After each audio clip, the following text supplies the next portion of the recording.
Shopify is the global commerce platform that helps you sell at every stage of your business. Shopify is there to help you grow. Shopify helps you sell everywhere, from their all-in-one e-commerce platform to their in-person POS system. Shopify's got you covered. Shopify helps you turn browsers into buyers with the internet's best converting checkout, 36% better on average compared to other leading commerce platforms, and sell more with less effort thanks to Shopify Magic, your AI-powered all-star. What I love about Shopify is how no matter how big you want to grow, Shopify gives you everything you need to take control and take your business to the next level. Shopify powers 10% of all e-commerce in the U.S., and Shopify is the global force behind Allbirds, Rothy's, and Brooklinen, and millions of other entrepreneurs of every size across 175 countries. Plus, Shopify's award-winning help is there to support your success every step of the way. Because businesses that grow with Shopify. Sign up for a $1 per month trial period at shopify.com/Westwood1, all lowercase. Go to shopify.com/Westwood1 now to grow your business, no matter what stage you're in. Shopify.com/Westwood1. Amazing deals on activewear for all the ways you move are at Nordstrom Rack stores now. How did I not know Rack has Adidas? Oh, I love these new Nikes. I always score at Rack. Stock up on new gear from the best brands in the game, starting at just $40. Great brands, great prices. That's why you Rack. Kroger Delivery has one mission: to deliver the freshest food right to your door. That's why our drivers are pros. Our trucks are refrigerated. And when it comes to low prices, we always deliver. With $20 off your first order of $75 or more, there's no better time to get in on the action. Mission accomplished. Restrictions apply. See site for details.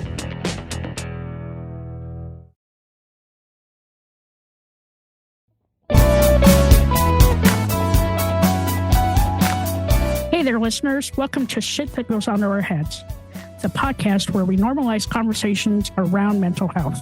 That's right. I'm Dirty Skittles, and alongside my amazing co-host, G-Rex, we are here to share stories and tips from our incredible guests. Each episode, we deep dive into struggles and triumphs of mental health, offering practical advice and heartfelt support. Because no one should feel alone in their journey. Join us as we break the stigma and build a community of understanding and compassion. Tune in and let's start talking about the shit that goes on in our heads. Right. So here's now the third party that has hit me like a Mack truck. No, I sure didn't. Oh my gosh, let me go find a quiet place to have this conversation, right? So she can't tell me much in that moment just because it was an active investigation. But the long and short of it is, just now to cut to the chase, he solicited a minor. He solicited a 12-year-old. He sent dick pics to a 12-year-old and asked for them in return. Unbeknownst to him, it was a sting. I mean, it was the police the whole time. But I'm also of the belief that you generally don't get caught the first time. So how many times had something like this transpired? So he ended up ultimately pleading guilty to his crimes, went to jail for 2 years. And before, rewind just a little bit, during that process, I mean, for him before he took the plea deal, so he was charged, it was about a year or so before he actually pled guilty to the crimes. And so over that period of time, I filed for divorce. Leading up to the divorce, I became my own little private eye detective because I'm trying to put together more puzzle pieces, me pumping at work, nursing my daughter, trying to keep my professional things, all up in the air, keeping this little tiny human alive.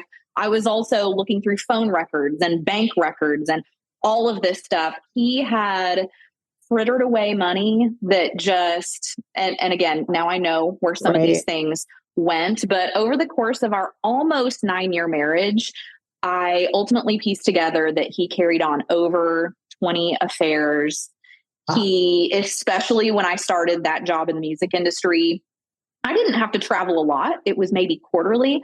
But what I learned is when I would be traveling, he would also take that opportunity to take a little road trip and go to a college town and meet other people. And ultimately, these girls just kept getting younger.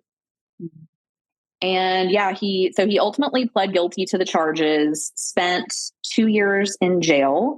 I got divorced over that time period and did jump into the dating world. I'm now, fast forward to today, I am very happily remarried. My husband now, neither of us are each other's firsts. We've both been through divorces and have found each other through our traumatic experiences. But you don't know what you're missing out on a lot of times until you go through some crap like that.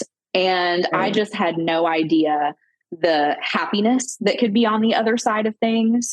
And, today I have that house I've always wanted. Just a few months ago, my husband actually adopted my daughter.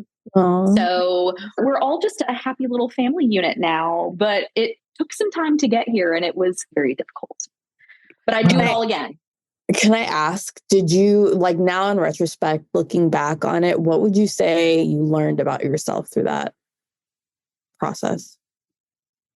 I learned that I can do hard things.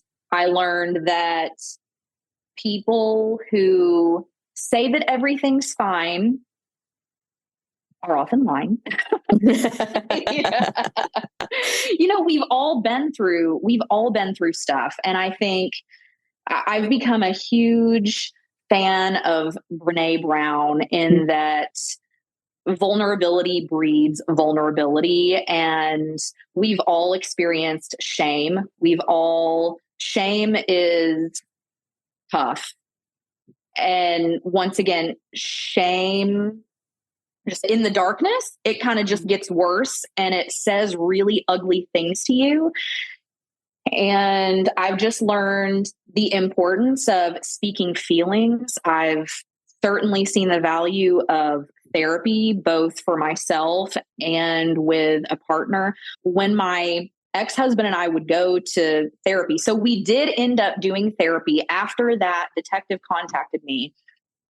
I somehow didn't just immediately throw in the towel. Once again, this person who's very loyal and believes in, sticking things out. We did do therapy for a couple of months, but I could only sit on that couch for so long. I would sit there and cry and talk and ask questions and speak my mind. And he would respond very stoic, emotionless, 2 and 3 word responses, just not really getting anywhere. And it was very shortly after that I realized, okay, there's still more to this story. I found so many disturbing puzzle pieces that I know there's more, but you get to a point where you're like, I don't need to look anymore. I see that what a mess this is, and I'm moving on. And it really spoke a lot to me when so we're married now, but shortly after we'd started dating and, things progressed and we're getting more serious, he actually suggested we do couples therapy. As we started moving towards okay, I think we might want to jump into this life thing together. He suggested couples therapy. He paid for it. And I was like, man of my dreams right here, open to talking about feelings and checking in on me and suggesting therapy for us. Okay. That's great. You're like, I'll take it. Yes. So as you were going through all of this, was your family supportive, or did you have a support system around you that helped you kind of deal with all the crap that was going on? I did. I'm very fortunate that I'm an only child, and my parents moved here. They moved to the Middle Tennessee area a couple of years after I had gotten married that first time. Being an only child, they were expecting okay, at some point there's going to be a grandkid or 2 or however many. And so they didn't want to miss out on that. And I'm very fortunate that they were here because the day I got that phone call from the detective, I immediately hung up, called my parents and said, I need you to meet me. They actually ended up meeting me halfway. I was in such a state of distress. I couldn't drive. So a coworker drove me to meet my parents, and my parents drove me to our home, and I packed a bag and I never went back. That night we moved in with my parents, and that's where we stayed until I found my new Mr. Right. But yeah, I don't know what I would have done without my parents, because this all too happened leading up to the pandemic. So he pled guilty to his crimes and went to jail March of 2020. And so we had moved out of the home we were living in. Our daughter and I moved in with my parents. And so we stayed there for several years, and they were just, I'm so indebted to them for helping me keep my sanity. My mom just making so many yummy home cooked meals for us and watching my daughter when I needed to just get out of the house and go take a walk. Yes, they were very supportive, and I don't take that for granted. That's such a blessing. And I know that's not something everybody has when they go through difficult circumstances. So I feel very fortunate. Yeah. How many years has it been since you've been away from that situation? So we had moved in with my parents beginning of 2019 is when we moved in with my parents. And then we moved out in 2021. Yeah, 2021. I had met my new Mr. Right. And yeah, we got a house still on the outskirts of Nashville in a different area from my parents. But then once we moved here, shortly after, they also followed. So now they're 10 minutes away, which is nice. Really nice. Do you have any fears of explaining this to your daughter one day? Or I guess you don't need to explain it, but answering any of her questions. I do have some fears around it.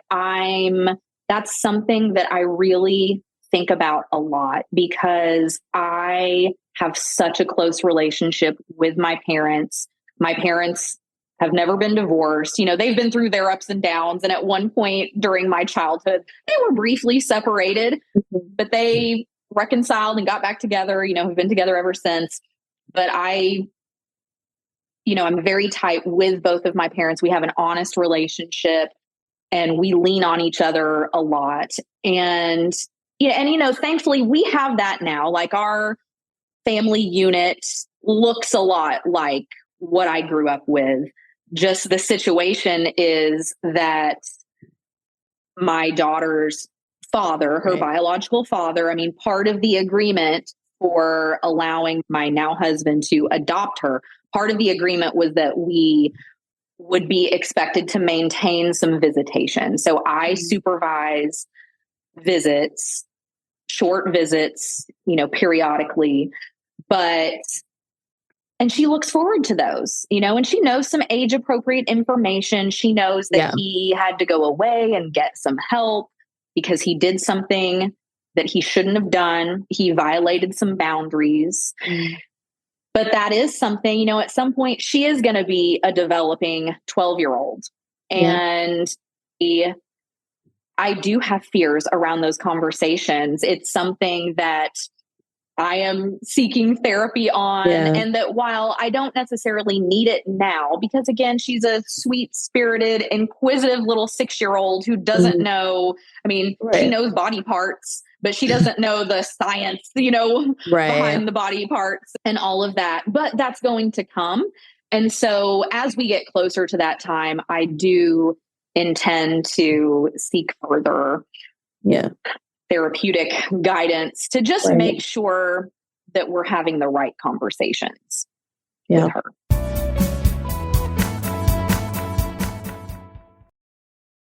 Over the last 75 years, over 10,000 chemicals have been introduced to our food supply. Yet the EU only allows 300 food additives. But at Thrive Market, we bring our members the highest quality brands and restrict more than 1,000 ingredients found at conventional grocery stores, making the switch as easy with our Healthy Swaps scanner, which finds better versions of all your favorite pantry, snacking, and home essentials without the added junk, dyes, and fillers. Plus, it's all delivered straight to your door. So if you're looking to shop at a grocery store that actually cares about your health, go to thrivemarket.com/podcast and you'll get 30% off your first order and a free gift.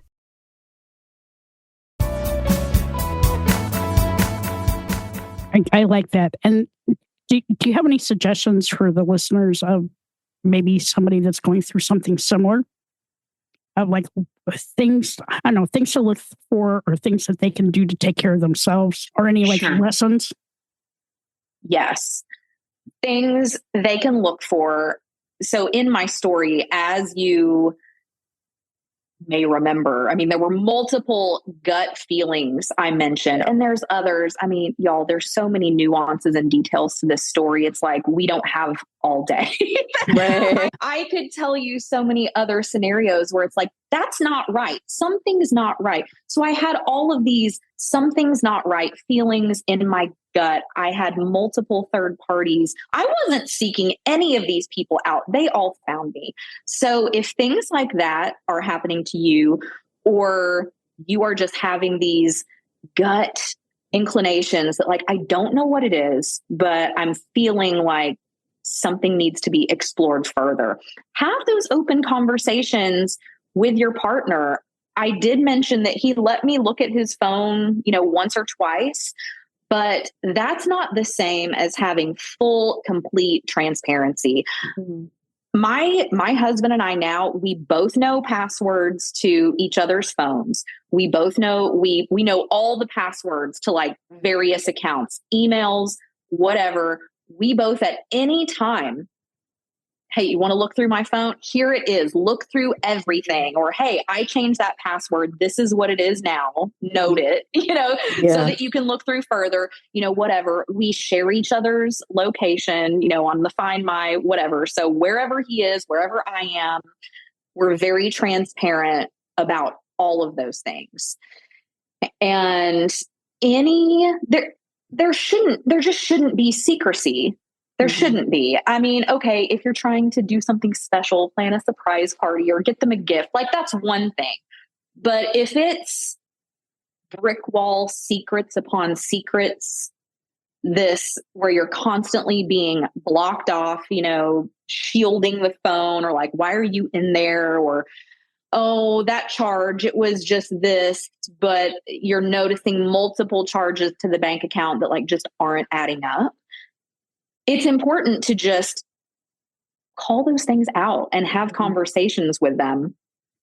On the side of just personally filling your cup, this is another thing. I think I was looking, that damsel in distress, looking to be saved, right? I think that's how previously I had kind of envisioned things. Oh, here's my knight in shining armor, like I said, coming to save me.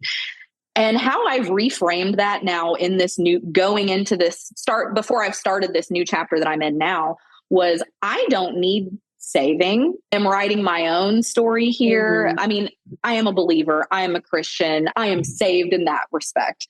But as far as like, looking for another human to come rescue me and buy the house and make me happy and on, I'm not looking for that. I stopped looking for that because nobody's perfect. People are human. And at the end of the day, you have to create your own happiness, however that looks like for you. And that was something I told my husband right when we started dating.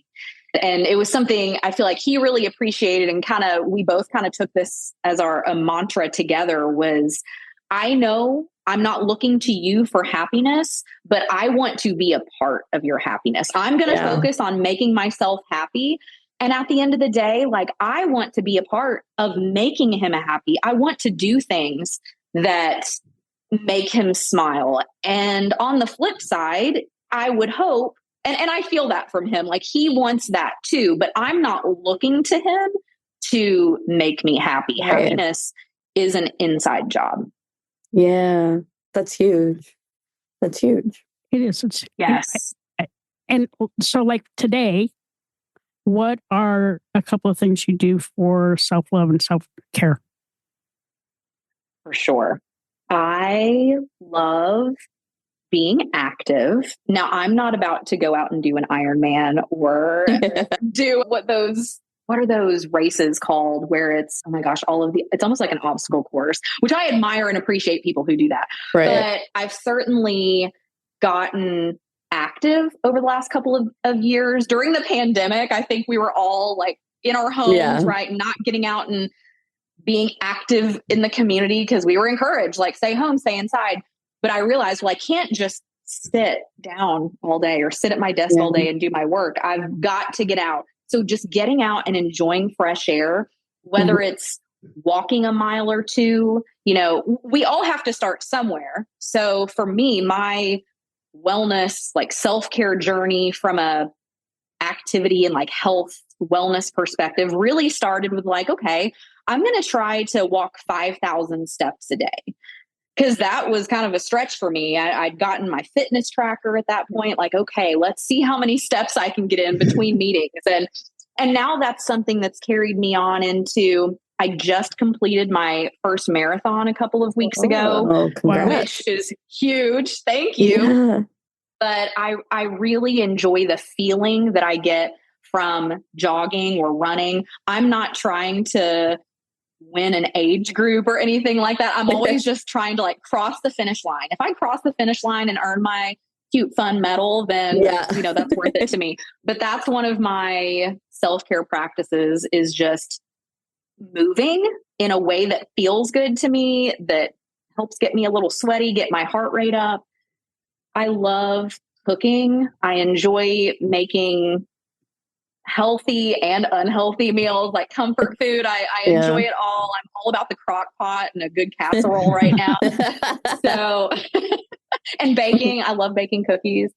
And just taking time. I think it's so easy to get bogged down in the details and the day-to-day and but this is going wrong and that's going wrong. And oh my gosh, can you believe that happened? And there's so many things you can't control, but what you can control is what you're doing and what is going on in your mind. And so I try to laugh.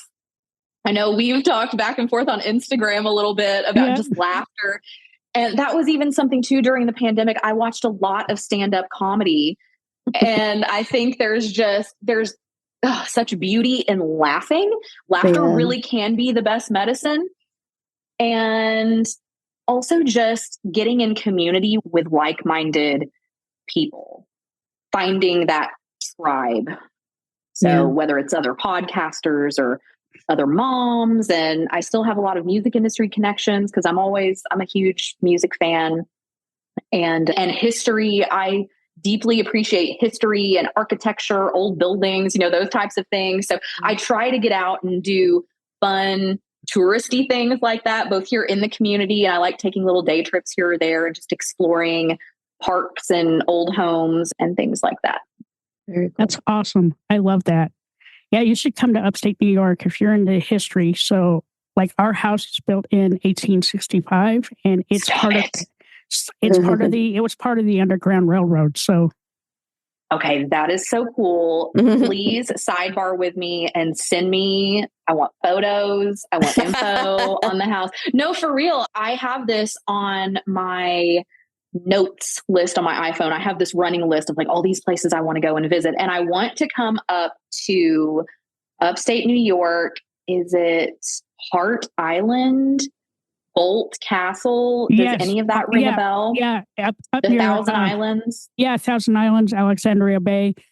It's so cool here. Like, it's like if you're into history, when we moved here in 2020, like I didn't realize how much history was here, for one. And number two, I didn't realize that they made such amazing wines. I thought it was all sweet wines. There's some really nice dry wines. Nor did I realize that they are the second producer of apples in the country. I had no idea. Interesting. Interesting. Okay. Well, yes, we must sidebar. I am such a history geek. I eat it up. I love taking tours of old homes and like Christmas candlelight tours and the haunted tours, around Halloween and in the springtime, like all of the rose gardens blooming and, all of that fun stuff. I have such an appreciation for, and in fact, that was one of my career stops. I had worked for a nonprofit that focuses on historical preservation here in the area. And that was so much fun. Wow, that's really cool. It is so awesome. So, Skittles, do you have any of your crazy questions? Sure. If you could go back in time to a younger version of yourself to give yourself some advice, what would you say? And how old are you when you go back? That's a good one. I would tell her, well, I think I would go back to my 12, 13-year-old self, because she had braces and really oily skin and, all the breakouts and all of that fun stuff during puberty and all of that. I also had hair that I didn't quite know how to handle. That's when it started getting wavy, curly, and it's a very straight haired world, or at least it used to be. Lots of textured hair things have come into being since then, but I was fighting my hair, trying to straighten it, and just not happy. I wanted something other than what I was, right? I wanted to look something other than who I was. And so I would go back to that person and say, this is who you are. This is who you're meant to be. You are going to love your hair one day, and other people are going to wish they had that hair one day too. People are going to compliment it. So stop fighting it. And I would tell her to love yourself. And I would tell her to love on others, because a lot of people hurt people because they are hurt themselves. And so focus on just being kind and think big. Don't think small. You have nothing to risk by thinking big, and everything to gain. And that's even something I'm telling my your old self as we go into 2025 is think big, because it doesn't serve anybody to think small. Right. What would you say the hardest lesson you've had to learn to date is? The hardest lesson I've had to learn to date. This is a tough one. I feel like I've learned so many lessons. Sorry, give me just a beat on this. You're fine. That things don't have to be perfect to work. That it's okay to, I feel like I'm very much a perfectionist, but I feel like a lesson that is constantly surfacing in my life. So I don't know if this is the hardest thing I've learned to date, but that good is just as good as perfect. Stop waiting for things to be perfect. Embrace the good and move on. I love that. Love that. Wow. That is really good. This was such a great conversation. Yeah. Thank you so much for coming on. Thank you for sharing your story and being vulnerable with us. And it's been amazing to hear just your growth. So I appreciate you. Thank you. Thank you for having me and for giving me this opportunity to share. If it can inspire one person to do what's right for them, we all have different circumstances and different stories. At the end of the day, everyone deserves to be happy. And again, focusing on your happiness, their own, not somebody else's, doing what's best for you in whatever that circumstance is. And so if I can empower one person to, whether that's therapy or starting painting or watching a stand-up comedy or get out and go walk for 20 minutes, then it was worth it to open up and be vulnerable. So I appreciate this opportunity. Thank you. Is there anywhere our listeners can find you? Yes, I have a podcast called Secret Mom Hacks, where every Wednesday I roll out a new episode. Sometimes they're solo episodes, sometimes they're interview episodes, and we talk about important things for first-time moms to know, things people often don't tell you about becoming a mom. And sometimes that's a good thing. Sometimes you got to learn on the fly, but we're all about just being real and sharing resources and knowing that at the end of the day, we're just all doing the best we can. And it's all about empowering parents to be resilient and be there for the little tiny humans looking up to us. Thank you so much. I love this. Love. Hi, all. Thank you so much for listening to this episode. I'm G-Rex. And I'm Dirty Skittles. Don't forget to subscribe, rate, and review this podcast. We'd love to listen to your feedback. We can't do this without you guys. It's okay to be not okay. Just make sure you're talking to someone.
Over the last 75 years, over 10,000 chemicals have been introduced to our food supply. Yet the EU only allows 300 food additives. But at Thrive Market, we bring our members the highest quality brands and restrict more than 1,000 ingredients found at conventional grocery stores, making the switch as easy with our Healthy Swaps scanner, which finds better versions of all your favorite pantry, snacking, and home essentials without the added junk, dyes, and fillers. Plus, it's all delivered straight to your door. So if you're looking to shop at a grocery store that actually cares about your health, go to thrivemarket.com/podcast and you'll get 30% off your first order and a free gift. Hey everybody, I'm Trevor Sikkema, host of the PFF NFL show, here to tell you what you can find on all of our shows throughout the week. On Mondays, we have the Grade Release Show, where myself and Dalton Washman break down every single game that you just saw in the NFL. On Tuesdays, we have the Quarterback Breakdown with Seth Galina. On Wednesdays, we've got the Rookie Review with John Ledyard and the preview for the upcoming week in the NFL. So make sure you are subscribed to the PFF NFL show wherever you get your podcasts. Happy holidays. Want to give your host a gift? Consider subscribing, rating, and reviewing the show this holiday season. It really helps the show grow. From all of us at Believe, have a Merry Christmas, everyone, and a happy holiday.